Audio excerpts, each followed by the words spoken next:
Chris Ockley here with Missouri Track Fanatic, June 8th, 2011, in West Des Moines, Iowa, with Leslie Farmer, the Mizzou junior and Jefferson City graduate who's qualified in the 400 hurdles. Now, Leslie, first tell me about, obviously, you mentioned you've got a pretty good athletic family. I know your sister played tennis at Jefferson City and then at Mizzou, and you're... Oh no, okay. Not okay. I thought I saw that online somewhere, but not even 1 year season, huh? Okay.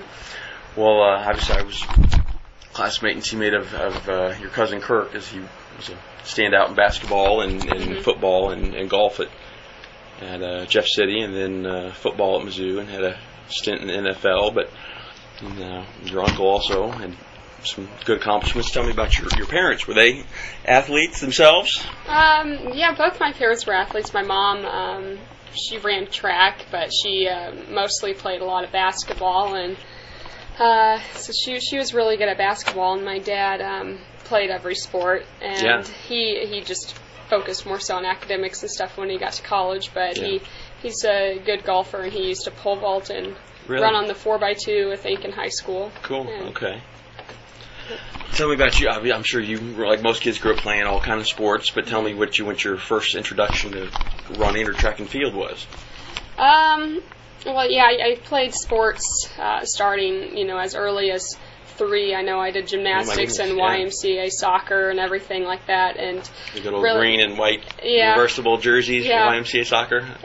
But my I don't know. I just remember always racing on the playground and always racing my brother and sister. And, so I mean, I can think as early as loving racing in preschool, playing duck, duck, goose, because I always thought I was faster than everyone else.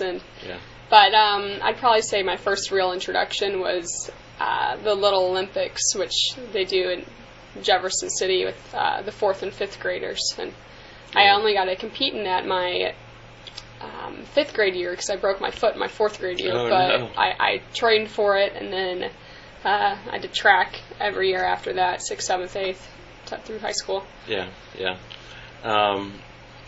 What was your introduction to hurdles? I remember in 7th and 8th grade that it was pretty scary, people trying not to go over hurdles for the first time, and kids falling and going over the hurdle the wrong way and breaking arms. And tell me about your first experience with hurdles.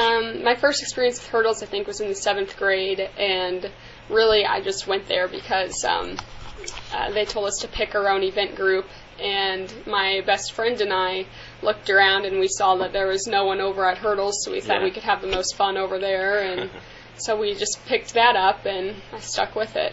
Right, yeah. Had some pretty quick success in high school, and quite a big success. Many time state qualifier and many time all state, and kind of culminating with your senior year with the state title in the class 4 of the 100 hurdles, and then top 2 or 3 finish in the 3. Was it the 400 that came first, or the 300? 400 first. 400, and then I think going back through my pictures, it seems like it was about 18 minutes later that lining up for the 300 hurdles. I don't even know if it was that long. Yeah. I know they wouldn't even let me sit down. I had to walk straight back to the finish and go again. Right. So. And so some great multi-sprint and hurdle races and 4x4s for you. And did you ever lose a track meet in high school as a team? Where you were undefeated, weren't you? We were undefeated all 4 years. Yeah, I thought my cross-country high school record was pretty good. We lost maybe 1 regular season race and just maybe 3 or 4 postseason races, but no, it definitely doesn't compare to undefeated for 4 years and 4 state titles. So talk about what that was like, coming into the program and won a couple state titles, but then never tasting defeat in 4 years. That's pretty phenomenal. Yeah. Well, I mean, our team individually never tasted defeat, but I didn't get first every race, so it wasn't like I don't know. I don't want to say I was up on my high horse whenever I came here. I knew that the collegiate level competition was so much higher than the high school, and that I just had to do everything I could just to be able to compete. So, I mean, I I'd like to obviously stay undefeated through college and have our team go that far, but it's just such a high level of competition that. But what was that like going to meets and knowing that, we're going to win this meet as a team, and with so many other state champions and top college athletes like Vera and Leander Magruder and Brianna Bussell? What was that? I mean, it was a lot of fun just because, it took most of the nervousness away, and so you could just, not trying to sound cocky or anything, but you just know that if you stepped out on the track, you would get the job done, and it was just fun. You would just race, and so, I don't remember really ever. You'd get nervous a little bit just because it is a track meet, but most of the races, it was just, all fun and games. Yeah, yeah. And I guess another one I didn't mention was Aaron Earlywine, who finished up a great redshirt freshman year at Central Missouri. And then you've come to Mizzou and quickly found success in the 400 and the 4x4 and then the 400 hurdles, and kept lowering the school record. Tell me about and had success indoors in the 600 yards, multiple all-conference honors. Tell me about coming into your junior year and trying to go to the next level, and just what it's been like this outdoor season, and having a great conference race, and then obviously prelims, and now making it to nationals. Well, every race, every year, every time I stepped on the track, I try to just better my previous mark is pretty much my goal. And if I keep doing that, then I'll keep getting higher up in the competition and just see how far that takes me. So,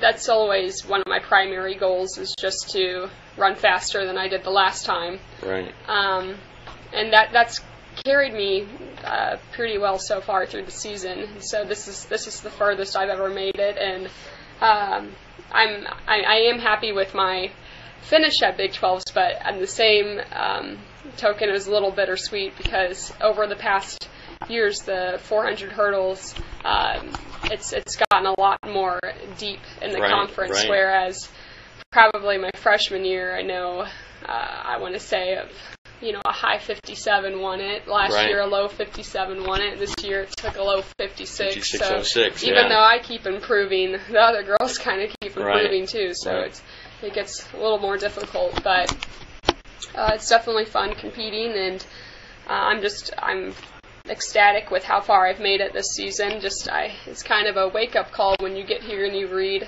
NCAA championships, and you realize that every single Division I athlete in the entire United States has a chance to make it here, and that's kind of, to me, it's just a big honor in itself. So, just going to race as hard as I can, see how far I make it, but ecstatic to be here as it is. Yeah. Finished fifth at Big 12s and 58.22. That was a PR. Mm-hmm. And then walk me through the West prelims. Had the opening round on Thursday. Is that right? Yes. And let's see, 48 qualifiers, and you finished 11th to qualify, which 24 went on to the next round. Let's see, what was your time there? Not sure. So 59.08. And then tell me about what the conditions like. And obviously that was your second time at Hayward, right? After your freshman year. That was my third time. Oh, okay. That's right. I guess sophomore year you guys went up to Oregon, and then after freshman year, were USATF Junior All-American at Hayward also for USATF Junior Nationals. And then were finals the next day, or were they? Yes. Okay.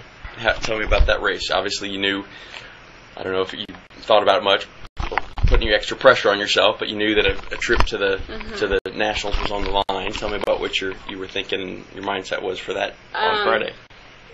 Well, the main thing is I was just hoping for was a smooth race. I just wanted to run it as smooth as possible without messing any hurdles up, and I think I ran a fairly smooth race. But I knew that top 3 advanced in each heat, and so I just wanted to get out, and I was in lane 3, and most of the way I race is most of the time to try to catch as many people in the outside lanes, and as soon as I can, make up the stagger as fast as possible.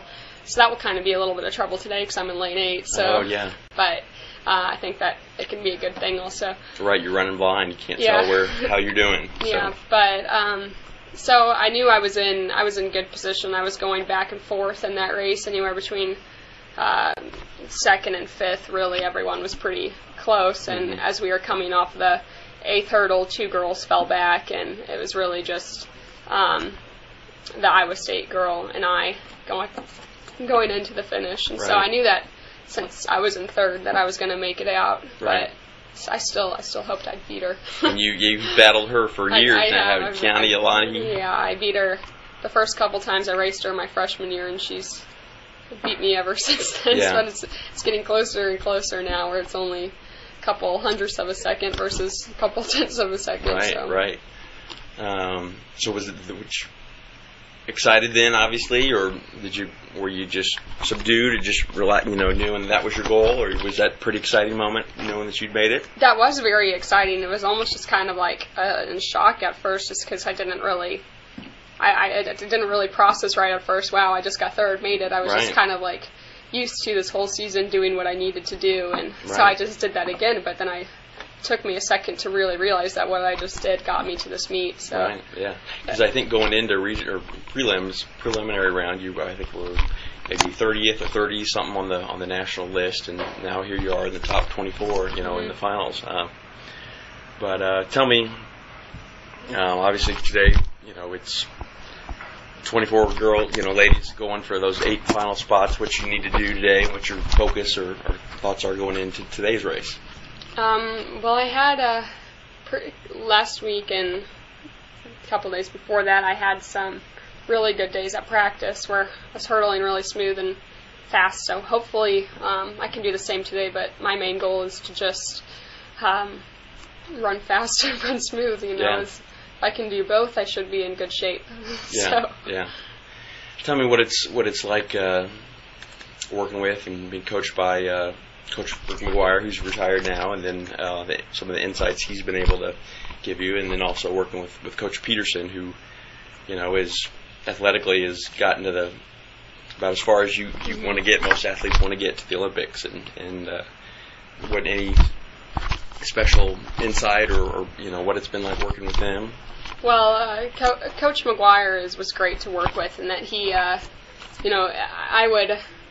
he would always laugh at me because most of the time I wasn't happy with my race unless I did a combination of running a personal best or setting a new record and winning, or I don't know. I'd have to excel in a couple different areas, and so he'd always, I think, kind of chuckle at that because he'd see success in so many different things that I would, and just he taught me to just really enjoy it and be happy with the race itself and track itself, and no matter what the outcome, to enjoy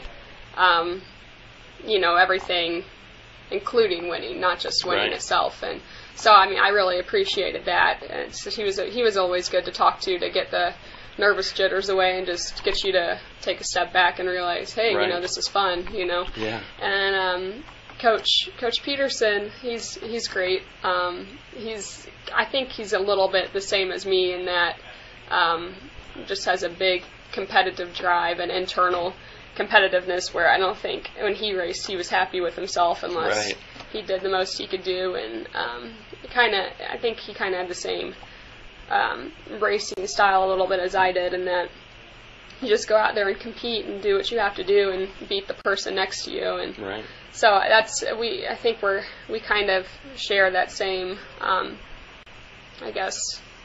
attitude towards racing, so that makes it fun. It's easy to relate to and easy to understand me and everything like that. So go back, talk briefly about your obviously had a great career at Jeff City, but also the coaches that you work with there, with Coach Dennis and Roberta Licklider, and then Coach Obermiller, and what they're kind of meant to you, or what they're what you gained from them. They are all great coaches. I really enjoyed my 4 years competing at Jeff City. Yeah, I coach the Licklighters. I never realized how much they pushed us until I had left there, and I'm just amazed by how much they got high school students to do, and like I just did what they told me to do, and always wanted more and everything, and kind of amazed to look back at it now, because they convinced me to do the I always complained that I wanted to run the 400 open because I knew I was good at it, but I always wanted to run the 300 hurdles too, so they without I guess getting Coach Obermiller's approval, they put me in the 100 hurdles, 400, 300 hurdles, and 4x4 in one really big regular season meet. It was before I think it was a meet or two before districts, and when Coach Obermiller found out, I think it really freaked him out quite a bit. He thought that it was crazy and didn't know what they were doing, but they were the head coach, so we had to do what they said. And so I don't know, I never really realized that was a big task or a big feat to do. I just said, sure, I'm up for it, sounds fun, we'll see what happens. And I just remember seeing Coach Obermiller's face, and he was just had the look of complete shock and just worry that whole track meet. And but I ran good in the 100 hurdles. I think I won the 100 hurdles at that meet, and then I think I won the 400. And then Coach Obermiller was just freaking out, like, is there anything I can do? What can make you ready for the 300 hurdles? But then I just hopped on the track, and I ended up setting a personal best at that time for that race. And he just shook his head and shrugged his shoulders and just said, well, I guess it really doesn't matter, whatever, if it works for you. So, so I mean, that was always fun. They pushed me, and they really never let me realize how, I don't want to say incredible, but just how ridiculous what I was doing was. So I mean, that was fun, but I think Coach Obermiller always thought in the back of his head that had I not been running the 400 right before, just don't know how fast I could have gone with the 300 hurdles. But I still did good, even though I had to do that. But I don't know, they were a fun crowd, and they very supportive and very entertaining. And I guess I was always just enjoyed, even your freshman year, just watching you run, because you just have such a smooth, fluid motion. There's no wasted energy or wasted movement. And so being more of a middle distance runner, I was always like, man, they need to move her up to the 800, make her run the 4x8. I remember senior year, into your senior year, I was like, man, they should just pull her out of the 100 hurdles, put her in the 4x8, and they could maybe top 2 or 3 in the 4x8. Obviously, it shows how much I know, and you go on to be state champion in the 100 hurdles. But tell me what that's like, moving up college and running the 600 yards, and then even you dabbled in the 800 a little bit. Tell me what you think about the 600 and 800. Well, like through high school, everything, the strength of all my races was my finishing kick. I would normally, I remember when I was running 300 hurdles, I was rarely ever the first one to the first hurdle, but as soon as we hit the 150 mark, I would just kick it up a gear. So I know I always was, I guess, approached most of my races as a strength aspect rather than a speed aspect, except for the 100 hurdles, you have to have a speed aspect. But so it really wasn't that big of a difference. I mean, it's a little bit different of a feel. It kind of gives you more of an all-over fatigue just as a leg burn. But no, it really wasn't bad at all. The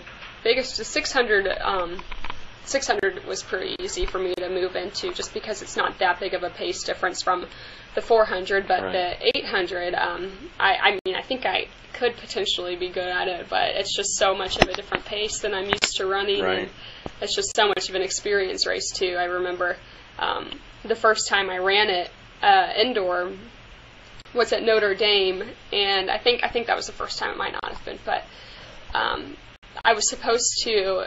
My strategy most of the races to go out was to tag on a girl that was, let her pace and tag on her, and then just pass her at the end. But that race, nobody wanted to take the lead, right. and I knew the pace was way too slow, mm-hmm. and so I just took the lead because I was like, this is ridiculous. I can't run this slow. Right.